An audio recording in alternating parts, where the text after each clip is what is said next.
십자가는 하나님의 사랑에 대한 위대한 선언이라고 한다면 예수님의 부활하심은 하나님의 능력에 대한 위대한 선언이라 할 수 있습니다.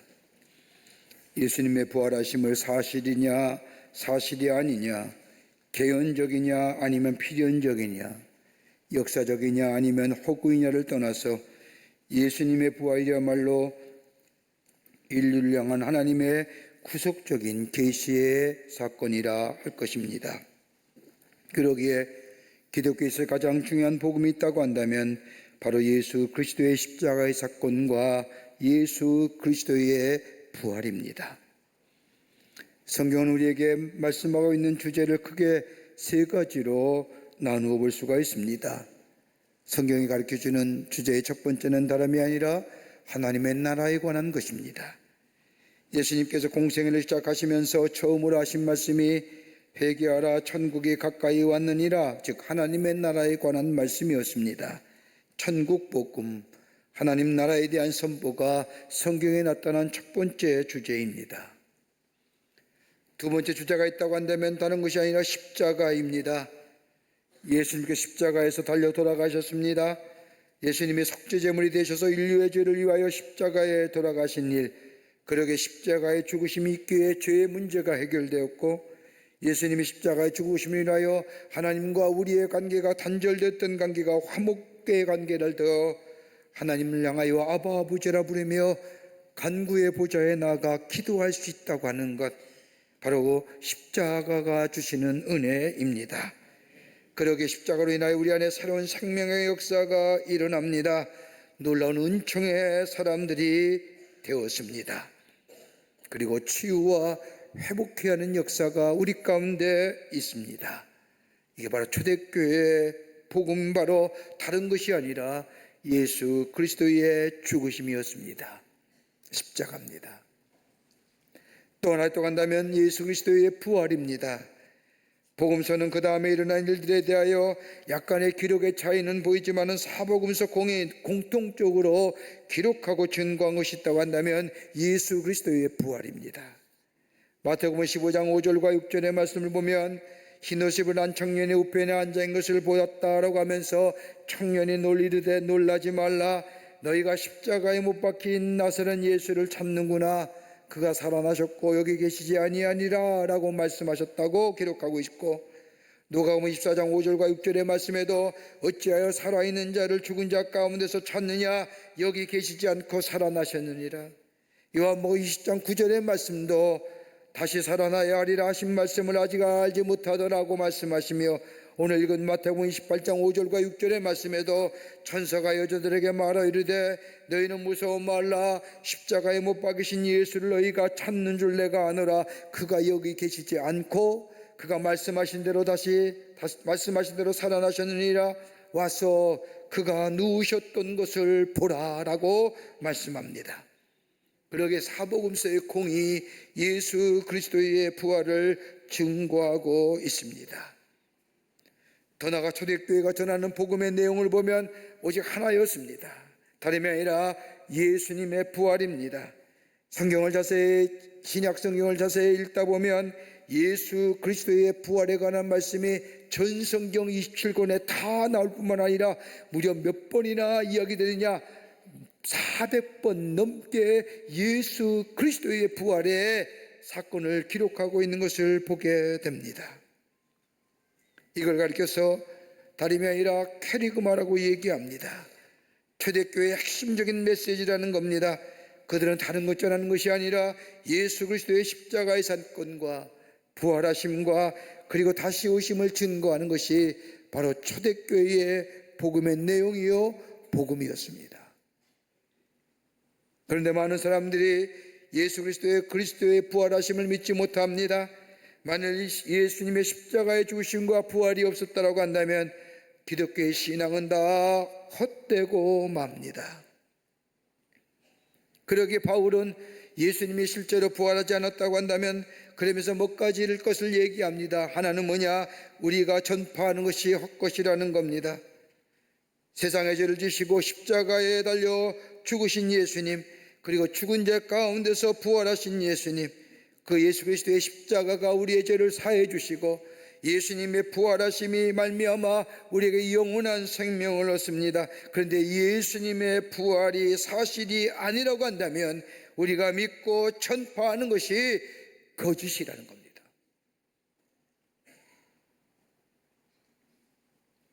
더 나아가 우리의 믿음이 엇것입니다. 예수 그리스도의 부활이란 사실을 믿지 아니하면, 예수님이 속죄해 주시며 부활의 소망이 되신다는 사실을 우리가 믿지 아니하면, 아니 예수님이 부활하시지 않았더라면 우리의 믿음도 헛것이라는 겁니다. 일본의 신학자인 우찌무로 간조라고 하는 내천감사함이라는 사람이 이해하면 부활은 그리스도교회의 사활의 문제이다. 그리스도교회란 그 토대 위에 존재한다고 이야기합니다. 그러기에 예수의 부활이 없다고 한다면 우리에게는 영원한 생명이 사라져 버립니다. 또 하나 있다고 한다면 전도자는 다 거짓 증언하는 사람들입니다. 예수 그리스도의 부활이 없다고 한다면 하나님께서 예수님을 살리셨다고 전파하는 전도자들의 다 이야기는 거짓이요, 저 극악한 사기꾼에 밖에 될 수 없습니다. 또 하나 예수의 부활이 없다고 한다면 우리의 믿음의 결과가 것입니다. 우리 여전히 죄 가운데 있는 겁니다. 영원한 소망이 우리 가운데 없습니다. 영원한 생명이 우리 가운데 없습니다. 그러게 우리의 믿음의 결과가 것입니다. 또 하나 있다고 한다면 우리의 소망도 헛된 것일 뿐입니다. 만약 예수님의 부활이 없다고 한다면 우리 생명이 육체의 생명만 국한되기에 온갖 핍박과 환난 속에서 믿음으로 사는 우리가 저 예수 안 믿는 사람보다 더 불쌍한 존재입니다. 다른 사람은 예수 안 믿고 잘 사는데요, 우리가 예수 그리스도의 부활이 없다고 한다면 굳이 예수 믿어 믿는다는 이유 때문에 환난과 핍박과 곤고함 당할 이유가 하나도 없습니다. 그러기에 예수 안 믿는 사람보다 불쌍한 존재로 전락되고 마는 겁니다.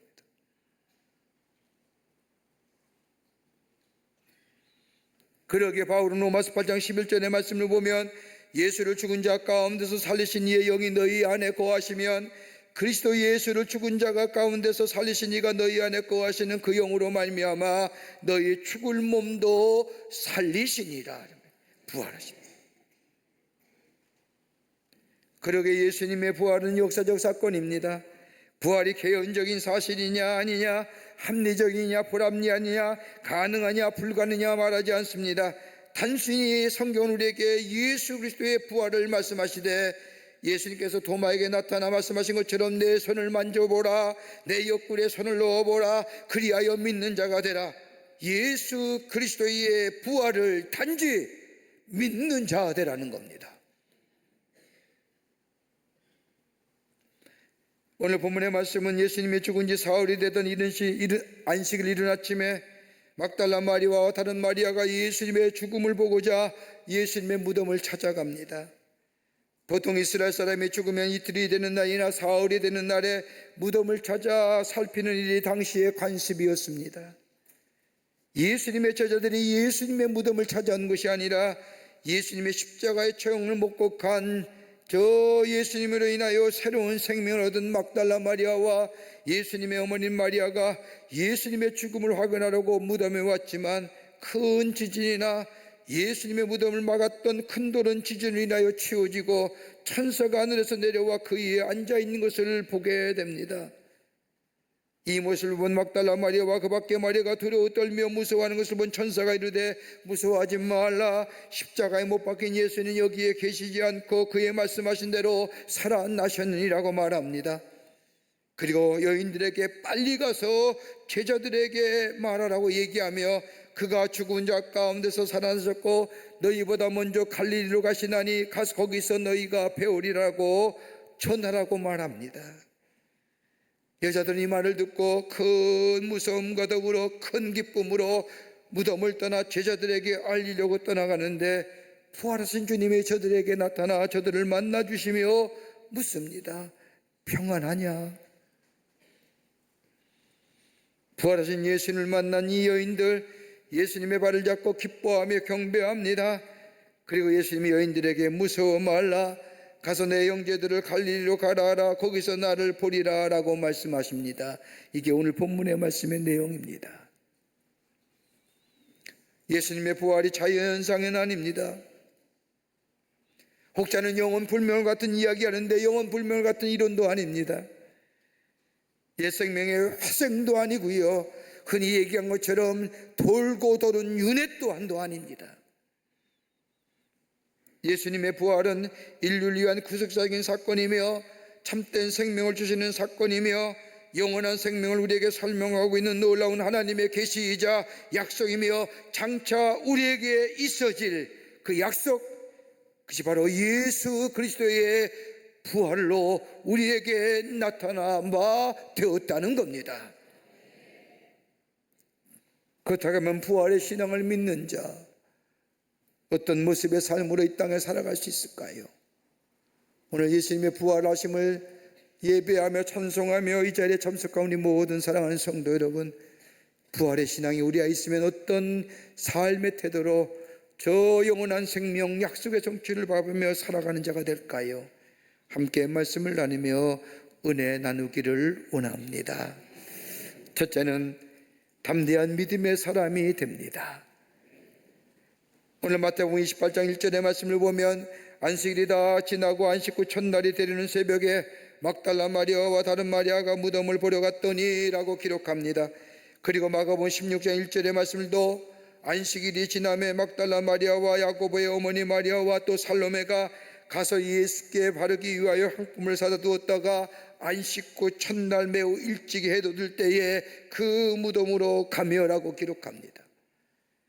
누가복음 24장에는 여인들이 그 예비한 향품을 가지고 무덤에 와서라고 말하며 요한복음 20장에도 저 이른 아침 아직 어두울 때에 막달라 마리아가 무덤에 와서라고 말합니다. 처음으로 예수님의 죽음을 확인하려고 예수의 무덤에 온 사람은 다른 사람이 아니라 예수님으로부터 은혜 입은 여인들이었습니다. 예수님을 사랑했던 여인들, 그리고 은혜를 입은 여인들이 유대인의 갈래대로 예수님의 죽음을 확인하고자 예수님의 무덤을 찾아왔다는 겁니다. 그런데 오늘 본문 1절 말씀을 보세요. 이들이 예수의 무덤에 온 것은 다름이 아니라 무엇을 보려고 간 것이 아니라 그들이 볼 수 있다면 다름이 아니라 십자가에 못 박혀 죽으신 예수님의 죽음 외에는 없다는 겁니다. 그러기에 그냥 보러 올라간 겁니다. 습관대로 관례대로 저 유대인의 관습처럼 사흘이 되면 죽은 사람의 죽음을 보고자 올라가는 것처럼 여인들도 마찬가지로 예수의 죽음을 보고자 관례대로 예수의 무덤으로 갔다는 겁니다. 그런데 이 예수의 무덤을 찾은 여인들이 어떤 여인입니까? 누가복음 8장 2절과 3절의 말씀을 보면 또한 악귀를 쫓아내심과 병고침을 받은 어떤 여자들 곧 7 귀신이 나간 자 막달라인이라는 마리아와 헤롯의 청지기 구사의 아내 요한나와 수잔나와 다른 여자들과 함께 자기들의 소유로 그들을 섬기니라. 이 예수의 죽음을 보고자 무덤에 올라갔던 사람들은 하나같이 하나님 예수 그리스도를 인하여 사랑받았던 자요 귀신 들린 자신의 악한 질병을 고쳐주신 예수님, 능력의 역사와 더불어 하나님의 놀라운 사랑을 보여줬던 예수님의 모습, 그 예수님의 모습에 감사하며 감격하며 예수를 쫓았는데, 그런데 예수님이 저 십자가에 돌아가신 겁니다. 아무 힘없이 매고시 돌아가신 겁니다. 그러한 예수님의 모습을 본 그들의 마음속에는 열정도 사라졌습니다. 뜨거움도 사라졌습니다. 기쁨과 감사와 환희도 사라졌습니다. 그러기에 예수님이 죽으신 후에 그저 예수님의 죽음을 확인하려고자 무기력하게 아무런 소망이나 아무런 기쁨도 감격도 없는, 그저 아무런 의식 없이 예수의 죽음을 확인하고자 무덤으로 간 겁니다. 하나님의 나라한 소망도 끊어졌습니다. 예수님이 주시는 감사와 기쁨과 감격도 사라졌습니다. 왜요? 예수님이 죽음이 되셨기 때문에. 여러분, 세상의 사람들은 죽음이라고 하면 다 끝이라고 생각합니다. 죽음은 인생의 종착역이라고 생각하며 아무리 지식이 많아도 부귀와 영화를 누려도 말물질을 소유한다 할지라도 죽음 앞에서는 아무것도 아닙니다. 그러게 사람들은 죽음은 끝이라고 얘기합니다. 여러분, 죽음을 얘기할 때 무슨 말로 얘기할 수 있을까요? 끝이요, 무기력이요, 절망이요, 절대 한계요. 이걸로 무엇을 장사 있을까요? 오늘 본문에 나온 마리아도 그렇게 생각했을 겁니다. 예수님이 십자가에 죽으셨습니다. 저건 끝이야, 저기는 절망이야, 저기는 인간의 절대 한계야 라고 생각했던지 마리아, 예수님이 살아계실 때 내가 3일 만에 부활하겠다고 하는 말씀을 들었음에도 불구하고 그때는 마치 모든 것을 다 얻은 것 같았지만은 더구나 그 누구도 고쳐주지 못했던 자신의 질병을 고쳐주신 예수님, 이 은혜를 받고 나니 예수님을 따라 다녔습니다. 따라다닌 것을 먹으신 것이 아니라 섬겼습니다. 베푸신 애가 너무너무 감사해서 저 섬겼다는 원어를 보면 미완성 시제입니다. 지속적으로 섬겨나가는 겁니다. 그런데 예수님이 아무런 힘없이 돌아가신 겁니다. 어떻겠습니까? 절망이지요, 낙심이지요, 소망이 사라졌습니다. 그렇게 바라고 섬겼던 예수님이 아니 계십니다. 삶이 무기력해졌습니다. 예수님과 함께 다닐 때는 내가 3일 만에 부활한다는 말씀을 생전에 들었긴 하지만, 내가 너와 함께 갔다는 말씀을 들었지만 그냥 하시는 말씀으로 그냥 스쳐들었던 이 막달라 마리아. 그런데 예수님의 죽음을 보고자 무덤에 올라갔을 때에 약속하신 대로, 말씀한 대로 부활하신 주님을 만나게 됩니다. 그런 순간 저들은 새로워졌습니다. 죽음으로 마침표를 찍으신 예수님이 아니라 부활하시어 말씀한 대로 성취하신 그 예수님께서 저들 앞에 나타나 보일 때에 저들은 그 주님을 만나는 순간 저 동네로 뛰어들어가 예수 부활하셨습니다, 예수 부활하셨습니다 라고 외치게 됩니다. 가능한 일일까요? 여러분, 이 당시에 여인네는 어린아이와 같이 사람의 숫자에 세지 않은 존재입니다. 더더구나 서슬이 실포한 로마 군병들의 칼과 창, 사상적으로는 로마의 황제의 숭배 사상으로 가득 차 황제를 숭배하지 아니하면 안 되었던 때에, 그것도 로마의 법을 거역했다니 때문에 가장 극악한 십자가형을 죽인 예수께서 부활하셨다고 외친다는 사실, 가능한 일일까요? 그런데 저들은 예수 그리스도의 부활을 목격한 후에, 예수님을 만난 후에 저들은 담대하고 용기 있는 신앙의 모습으로 새롭게 변화됩니다. 제자들도 마찬가지지요. 예수님이 십자가에 죽으신 후에 이제 저들은 사망이 없다고 생각하며 저 마가의 다락방에 숨어 들어오며 떨고 있을 때에 예수님이 저들 앞에 나타나십니다. 그리고 부활하신 주님을 보게 될 때에 그들은 새로운 능력의 사람이 됩니다. 확신의 사람이 됩니다. 환희의 사람이 됩니다. 더 이상 어둠에 속해 있던 사람이 아니라 빛의 사람이 되고, 불의를 무서워하지 않게 되고 악을 무서워하지 아니하는 새로운 능력의 소유자가 됩니다. 왜요? 부활신앙이 있기 때문에. 그러기에 부활은 새로운 삶으로 변화시켜 줍니다. 무력한 삶이 능력 있는 삶으로, 저 의심 많은 삶이 확신의 삶으로, 절망과 좌절의 삶이 환호와 기쁨의 삶으로, 저 어둠에 속했던 삶이 빛의 삶으로, 저 새로운 불의를 넘어서서 의로운 자의 삶으로 살아가는 것, 이게 바로 부활신앙이 우리에게 주는 은혜입니다. 그러게 바울은 예수 그리스도의 부활의 권능에 참여한다고 고백합니다. 거기에 새로운 능력이 나타납니다. 내가 새로운 능력의 사람이 되는 것이 아니라 예수 그리스도의 부활하심이 내 안에 믿어지기 때문에 내 삶이 새로운 존재의 삶으로 변화되며 그 변화는 우리의 겉사람은 약해져나 우리 안에 부활하신 주님이 매일 계시기에 매일매일 새로운 역사, 새로운 능력의 역사가 일어납니다. 이것이 부활신앙입니다.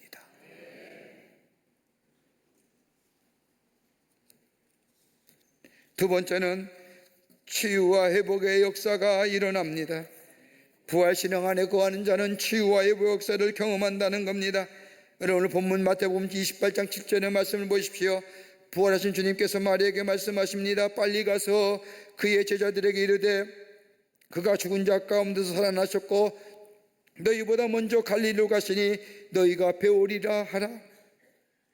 마가복음 16장 7절의 말씀에도 많은 제자들 가운데 유독 베드로의 이름을 지명하며 가서 예수님께서 부활하심을 전하라고 말합니다. 왜 그랬을까요? 왜 많은 제자들 가운데 유독 베드로를 지명하며 말씀하신 이유가 어디 있을까요? 예수님은 십자가에 달려 돌아가시며 저 가야바 뜰에서 재판을 받으실 때 베드로의 분인의 모습을 알고 계셨습니다.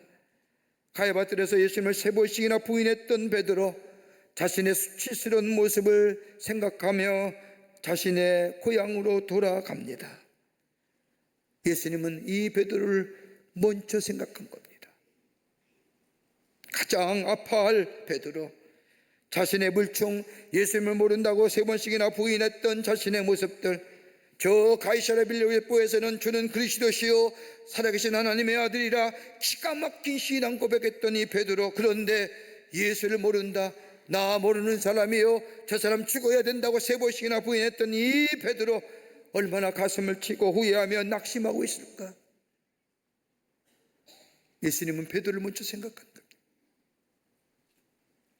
마태복음에는 갈릴리에서 일어난 일들을 기록하고 있지 않지만 요한복음 21장의 말씀을 보면 디베랴 바닷가에서 고기를 잡는 베드로에게 부활의 주님이 나타나십니다.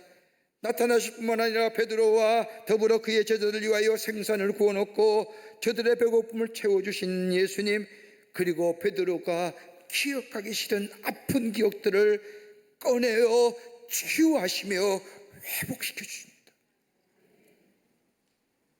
죄책감과 상처, 아픈 기억들, 3번이나 부인했기에 어떤 학자는 3번 내가 나를 사랑하느냐 물으시는 예수님, 그 앞에 주님 제가 사랑합니다라고 고백하며 저들의 마음속에 깊게 자리 잡고 있는 아픔과 상처를 치유해 주시는,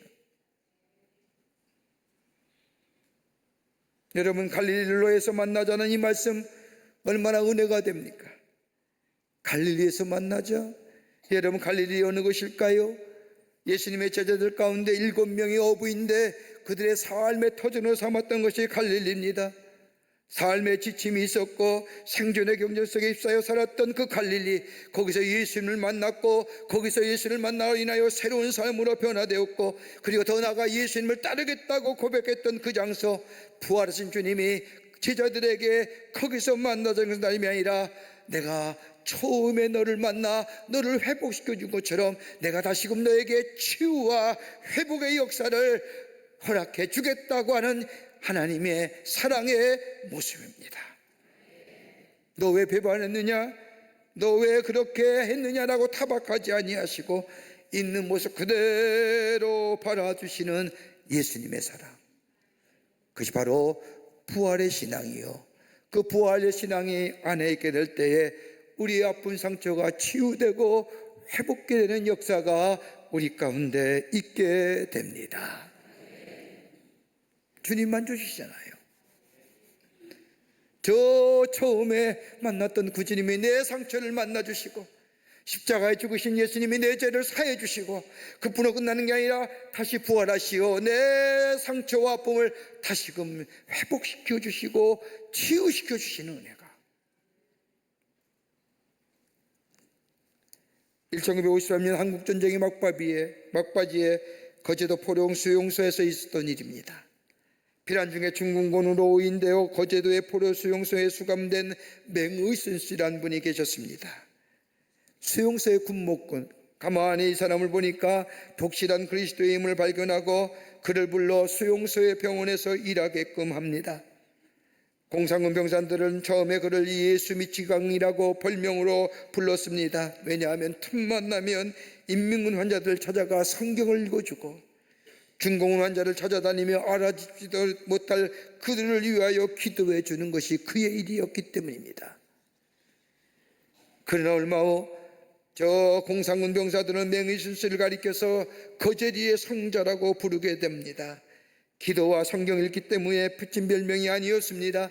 맹이순 씨는 그들의 얼굴과 손뿐만 아니라 몸을 씻어주고 발까지도 씻어주었던 겁니다. 그러면서도 그의 얼굴에 언제나 미소가 있었습니다. 그의 행동에는 참다운 사랑이 있었던 겁니다. 그런데 맹이순 씨에는 불치의 병이 하나 있었는데 뇌암이었습니다.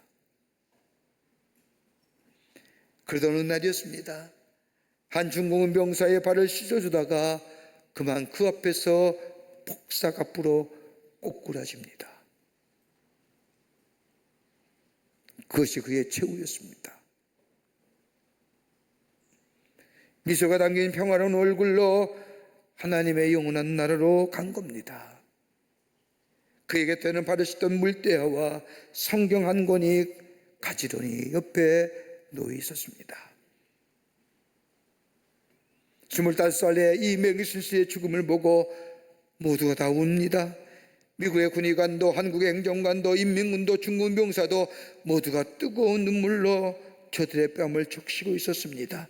그것은 다름 아닌 1954년 4월 부활주의를 며칠 앞둔 때였습니다. 10명의 군목도 권상군의 한 명의 마음을 사로잡을 수 없었으나 25살의 한 청년은 수많은 인민군의 병사와 중국군의 병사들의 가슴을 따뜻하게 놓여주었습니다. 예수 부활의 생명이 맹이순 씨 몸에 약동하게 될 때에 저 이데올로기의 벽도, 저 전쟁의 벽도, 증오와 살상의 벽도 봄동산의 눈처럼 소리 없이 녹아내릴 수 있었습니다. 예수님이 우리를 보여주셨던 십자가의 사랑, 그리고 새로운 생명의 역사, 부활의 주님이, 부활의 신앙이 저들 안에 있을 때에 새로운 생명의 역사를 놓아간 것을 보게 됩니다. 부활하신 주님은 우리를 새롭게 해 주십니다. 회복시켜 주십니다. 치유해 주십니다.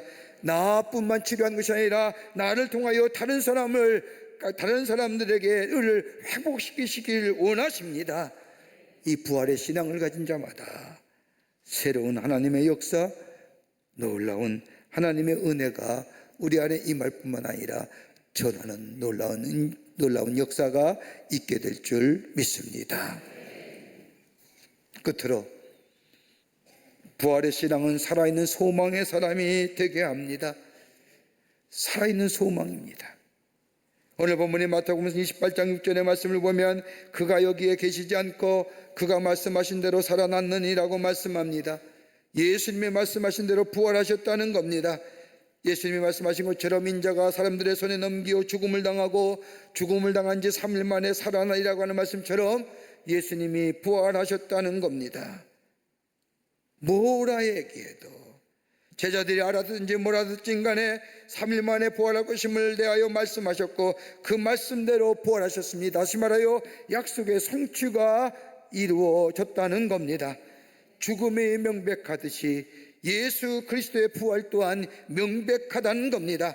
죽음이 끝이 아니라 새로운 생명의 탄생입니다. 그러기에 부활의 신앙을 가진 자마다 영원한 생명을 소유하게 됩니다. 왜요? 우리 예수님께서 부활의 첫 열매가 되셨기 때문입니다. 그러기에 오늘 부활을 믿는 사람, 주께서 우리에게 약속하신 것처럼 죽음을 넘어서서 영원한 생명을 소유하는 하나님 나라의 백성의 삶으로 살아갑니다. 이건 죽은 소망이 아니라 살아있는 소망이요 참된 소망입니다. 소망이 있을 때에 삶에 힘이 있는 겁니다. 여러분, 예수님이 십자가에 죽으신 예수님의 무덤을 가만히 보면 인간들에 의해서 삼중의 방어선으로 꽁꽁 예수님의 죽음이 갇혀 있는 것을 보게 됩니다. 하나는 예수님의 무덤에 돌무덤으로 막혀 있었습니다. 돌문이라고 해서는 자연적인 겁니다. 여러분, 돌물 가진 무덤이라는 것은 그 당시에 부자가 아니면 사용할 수 없는 무덤입니다. 예수님이 돌문을 가진 무덤에 묻은 것은 다름이 아니라 예수를 따르던 아리마대 사람의 요셉의 무덤에 묻힌 겁니다. 여러분, 성경 말씀을 가만히 보세요. 아리마대 사람 요셉이 어떤 사람입니까? 예수님을 저 십자가형에 쳐내야 된다고 결정했던 사내들이 공인, 유대인의 공의의 멤버입니다. 저 가야바뜰에서 재판을 받으신 그 예수님의 모습을 사내들이 공의에 이르러서 그것을 목격한 사람입니다. 그리고 더 나아가 저 빌라도가 재판할 때에 그 뒤에 앉아서 빌라도의 재판을 받던 사람입니다. 그랬던 이 아리마대 사람 요셉이 예수님이 십자가에 죽으신 후에 빌라도에게 찾아가 예수의 시체를 달라고 요구합니다. 여러분, 가능한 얘기예요.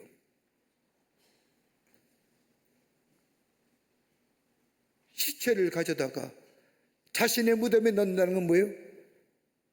내가 예수의 사람이요, 내가 예수의 십자가의 죽음을 믿는 사람이요, 내가 예수께서 말씀한 것처럼 예수의 부활을 믿는 사람이요, 고백하는 겁니다. 자신의 지위, 자신의 명예, 자신의 권세 포기하는 겁니다.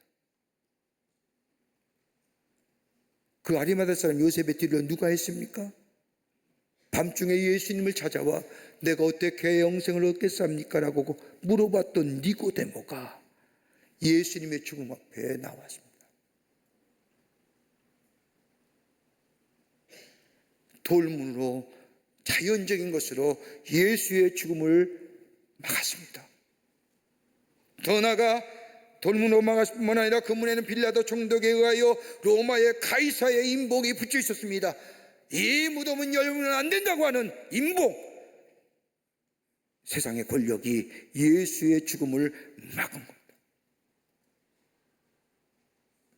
그뿐 아니라 로마의 병사들이 예수의 죽음에 갇혀있는 저 무덤을 지킵니다. 로마의 권력이, 로마의 힘이 예수 그리스도의 죽음을 막았습니다. 물질적인 돌문에 막히고 저 권력의 인봉으로 밀폐된 예수님의 무덤, 그뿐 아니라 힘으로 예수님의 무덤을 감시했던 예수님의 죽음. 그러나 예수님의 부활을 그 누구도 막을 수가 없었습니다. 이 내장막도, 인간의 무지를 말하는 두터운 돌문도, 그리고 그 어떤 인간의 권력도, 그 어떤 힘도 예수의 부활을 막을 수가 없었습니다. 그러기에 부활하신 예수님은 우리의 산 소망이 됩니다. 부활하신 주님을 믿는 자마다 우리 안에 영원한 생명이 있게 됩니다. 그래서 부활의 첫 열매가 되셨다는 겁니다. 그러게 바울은 저 고린도전서에서 내 형제들아, 이 부활의 신앙에 견고하며 흔들리지 아니하며 그 믿음 안에 거하는 자마다 주의 주시는 놀라운 살아있는 소망, 영원한 생명이 임을 것이라고 우리에게 말씀하고 계십니다.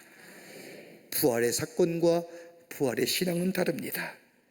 부활의 사건이란 역사적 사건이 주께서 이루시고 십자가에 돌아가시고 부활하신 엄연한 사건이 여기 있습니다. 이 사건을 믿을 때까지는 부활의 능력은 나와는 아무런 상관이 없습니다. 내가 믿게 될 때에, 비로소 우리 안에 부활의 신앙이 있게 될 때에 어둠을 물리치고 생명의 빛 안에서 능력 있는 하나님의 사람으로 살아가게 될 줄 믿습니다. 부활 신앙은 담대함을 우리에게 줍니다. 부활의 신앙은 치유와 회복을 가져다 줍니다. 부활의 신앙은 우리에게 영원한 소망을 줍니다. 이 부활 신앙 가지고 담대하게 능력 있는 하나님의 사람으로 살아가시는 여러분과 저와 되시기를 주의 이름으로 축원합니다. 하나님 감사합니다. 영원히 죄로 말미암아 죽을 수밖에 없는 저희들을 구원하시기 위해서 십자가에 달려 죽으시고 우리를 구원하실 뿐만 아니라 말씀하신 대로 3일 만에 부활하여 우리에게 영원한 소망, 영원한 생명, 살아있는 소망을 허락해 주신 그 하나님의 놀라운 은혜와 사랑을 생각할 때에 감사를 드립니다. 예수님은 부활하셨습니다. 부활이 사건으로 그치는 것이 아니라 우리의 안에 믿음으로 받아지게 하여 주셔서 새로움의 역사, 능력의 역사, 빛의 역사가 아니라 담대하게 살아가는 저희가 되게 하여 주시옵소서. 예수님의 이름으로 기도하옵나이다. 아멘. 우리의 죄를 사하시기 위해서 저 십자가에 죽으시고 말씀하신 대로 3일 만에 부활하여 우리에게 영원한 생명을 얻게 주신 우리 구주 예수 그리스도의 크신 은혜와 하나밖에 없는 아들을 우리에게 보내주셔서 우리를 사랑하시는, 얼마나 사랑하신지 그 사랑을 보여주신 하나님 아버지의 한량없으신 사랑하심과 우리 안에 도우시며 역사하시어 우리의 구원의 완성을 가시는 성령님의 놀라운 능력의 역사가 오늘 예수님이 부활하신 이날 부활하신 주님을 찬양하며 부활의 신앙을 우리 마음속에 가짐으로 부활의 능력 가운데 살아가기로 결단하고 저 세상을 향하여 나아가는 우리 모든 사랑하는 광림의 권속들과 영상을 통하 이 예배에 참여한 모든 이들 위해 주께서 지금으로부터 영원토록 함께 하시기를 간절히 축원하옵나이다. 아멘.